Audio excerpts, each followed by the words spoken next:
Welcome to JSA TV and JSA Podcasts, the newsroom for telecom and data center professionals. I'm Jean-Marc Slim, and joining me today is Henry Daunert, Executive Vice President of AQ Compute. Henry, it's a pleasure speaking to you again. I hope you've been doing well. I know I've just introduced you as EVP of AQ Compute, but you wear a lot of hats, and some very interesting hats as well, as we were just discussing before coming on the camera. First, let's go through parts. Can you introduce yourself, as in how did you get involved with data centers?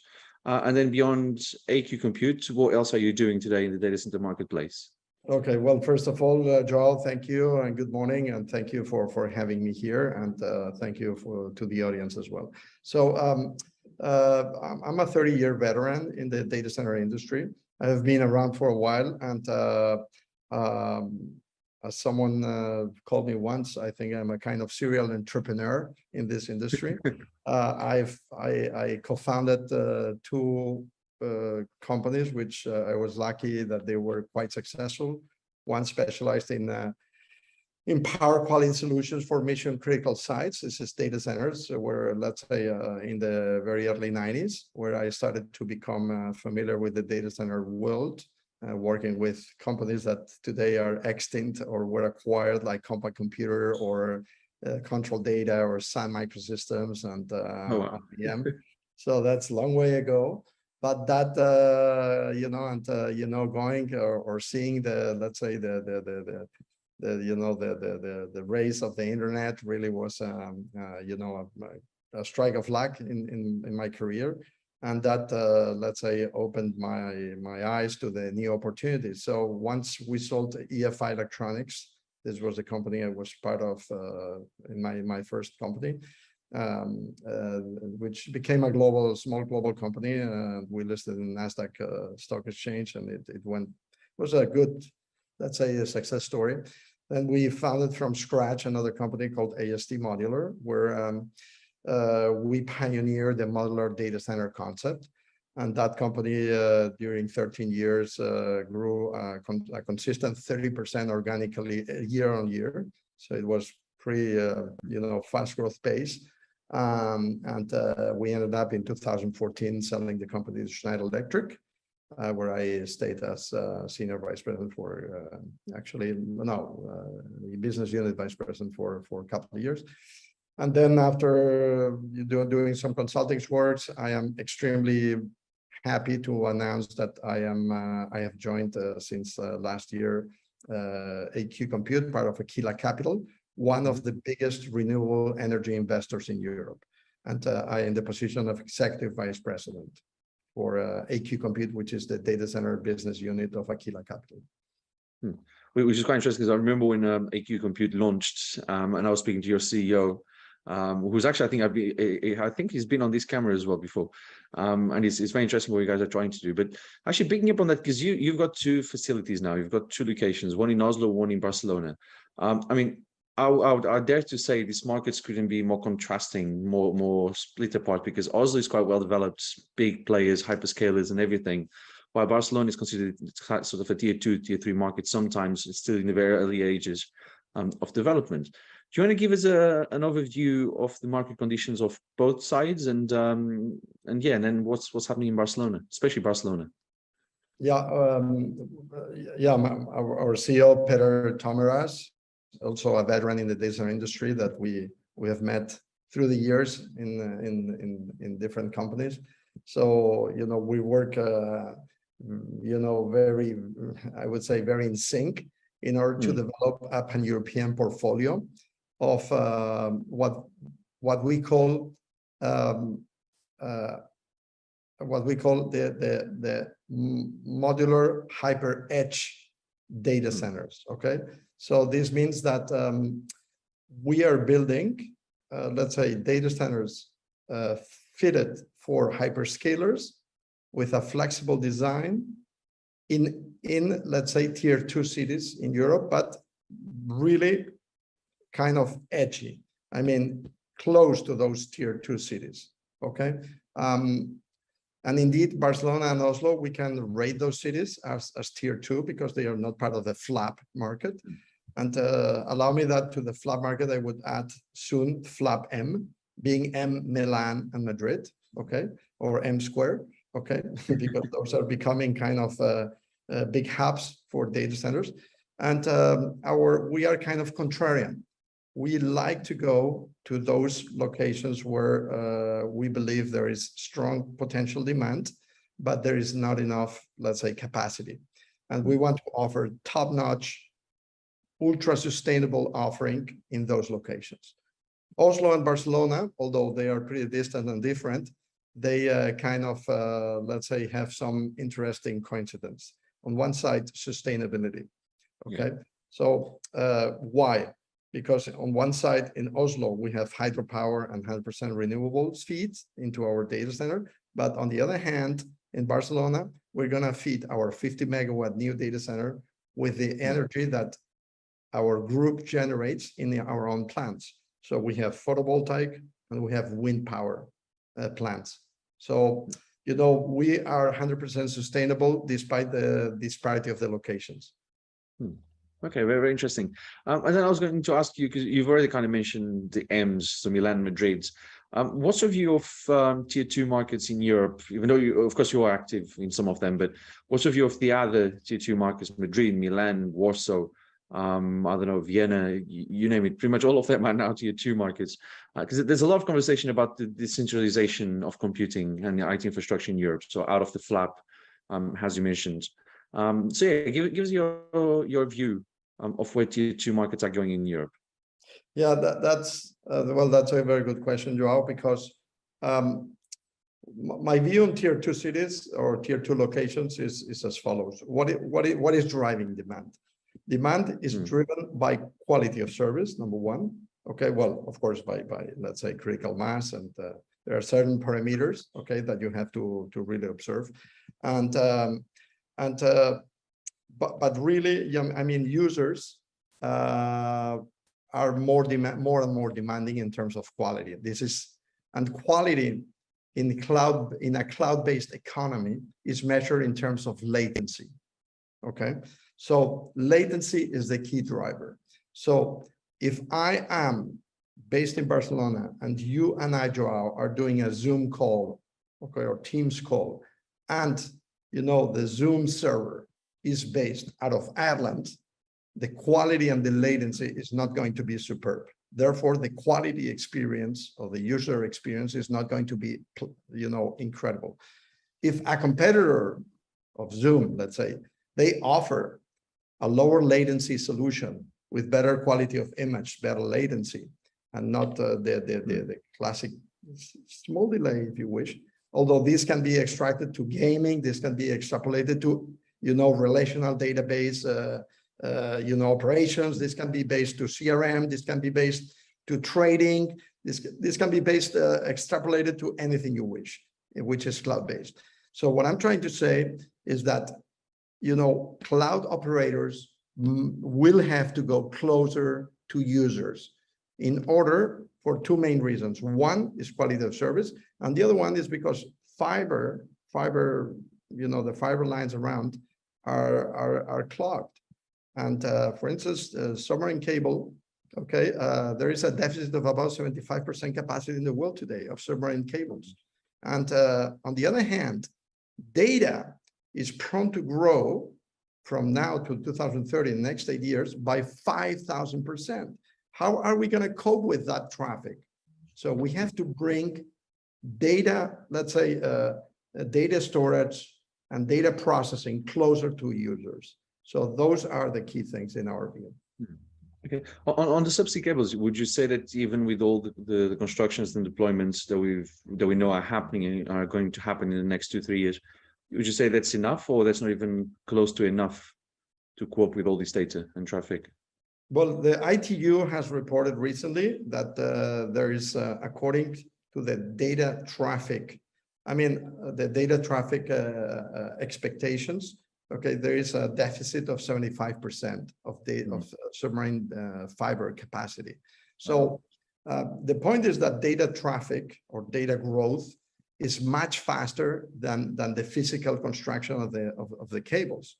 So, you know, laying down a cable is an adventure that takes between 3 to 4 years altogether, since you incept the project until you deploy it, you run the finance and so on, minimum. minimum. Hmm. So there is a significant, let's say, gap between needs and actual deployment. And the other piece of infrastructure, which is absolutely needed and for us is essential or an interesting driver for business, is those hubs that let's say cities, for instance, like Barcelona, okay, which are growing in terms of submarine cable capacity. Hmm. Okay. And then, Henry, as outside of subsea cables and the AQ compute, one thing that I would like to ask you, because I think it's quite interesting, we were talking about it as well before, it's Cirkla. So you've got a startup focused on circular economy of data centers and reusing hardware. Can you talk us through a little bit of what the company does, what's the idea, where it's headed? Yeah, well, thank you for raising the point. Well, Cirkla is a small startup where I invested and I co-founded. Let's say is an interesting venture that basically what is focused around finding second life to use data center gear. So what is the objective of this? The objective of this is giving a way let's say depreciated data center equipment, which normally is pretty well maintained, okay, so that it can be acquired by smaller data center companies, or not so small, by the way, but at a bargain price, in order that where they can probably develop a solid infrastructure and reduce the carbon emissions by reusing existing or manufactured equipment. So everyone wins. The seller makes some money out of that depreciated equipment. The buyer can buy a high quality product for a low price, and the environment is positively impacted because, let's say, used genset diesel generator or something has found a second life. Okay, so therefore, rather than as an average, I think something around 30 to 40% of data center gear goes to landfills, and this way we avoid that and we find a second life for gear, and we help developing economies to grow. So it's a win-win situation for everyone. Yeah, I think there's two really good sides to the story. So the sustainability side and then the philanthropy side of helping small economies as well to grow. And then, Henry, if we look into the next 12, 24 months, that's in data center time, that's it's quite a long time, but a lot happens within 12 months and 24 months, especially. What can we expect from AQ Compute and the Cirkla and anything else they're involved with? Well, in AQ Compute, I mean, sustainability is in our DNA. I mean, since I joined, Aquila Capital Group, I'm amazed. I mean, we have been pioneering renewable energy since the last 20 years. I mean, when no one was carbon neutral or and reporting on carbon neutrality, we were already there. So Aquila Capital is a Hamburg-based Germany private equity, but with an incredible focus on sustainability. And what really makes it interesting in AQ Compute is that we are not a data center company transforming itself into sustainable, but we are a renewable energy company, which is integrating vertically a data center operation or data center practice. So it's really we are doing the journey from the very heart of sustainability. It's not the opposite. So that's a very unique, let's say, approach. Having said that, what about the future? Well, I think the race for sustainability, ESG, zero emissions, it has been already, signed off by all hyperscalers, aiming to be, carbon neutral by 2030. Well, I can tell you that AQ Compute will be carbon neutral the day in 2024 when we operate our first data center. Okay, so we will be already carbon neutral. So we will be 6 years ahead of anyone else. Well, that's of course our size is smaller, and we have the advantage of let's say we have been founded later. So these are not two minor things. We recognize that, but it's embedded in our DNA. We are carbon neutral by default. period. I was going to say, because you mentioned 2030, do you think 2030 for the industry as a whole, not a specific player, do you think that's still doable with everything that's going on in the world right now, especially in Europe? Is 2020 doable, or are we going to have to wait a little bit longer? Well, I think the roadmap for hyperscalers is unchanged regardless. So I think I'm talking about the hyperscale because today I think around 70% of investment worldwide is undertaken by hyperscale. 60 to 70% is undertaken. Data center investment is done by hyperscalers, so therefore they kind of set the agenda for in this kind of thing, right? So I have not seen any change in the commitments. So whether this may change or not, depending if there is kind of economic turmoil ahead or things turn to stabilize, this we will see. So far, I think everyone is fully committed to that, and I perceive we are not going to see change. This is my own opinion. So I think the commitment is there to stay. Well, that's good to hear a positive view for a change as well. And then, Henry, if people want to find out more about AQ Compute, Cirkla, and anything else, where can they go? Yeah, thank you for asking. Well, AQ Compute, aq-compute.com. We have a new website, and we have some clips that display our new data centers. We are in the process of right now announcing the first 2 data centers that we are starting construction now, which is Oslo, which is a bit more advanced than Barcelona. We have Oslo 1 and Barcelona 1, and Oslo is 50 megawatts, 50 megawatts, I think expandable. And we have 50 megawatts Barcelona, and we are working on new locations that we hope we will announce very soon. Okay, and but our focus is clear. We do tier 2 cities, so we are very committed to that, and we want to be number 1 in tier 2. So we want to be the leaders in those tier 2 cities. Which, to be fair, they're probably the most exciting markets in Europe right now, anyway, because the fabs are quite packed.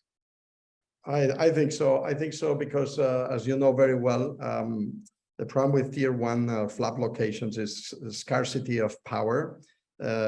Prices through the roof, land prices through the roof, and even let's say citizens' opposition.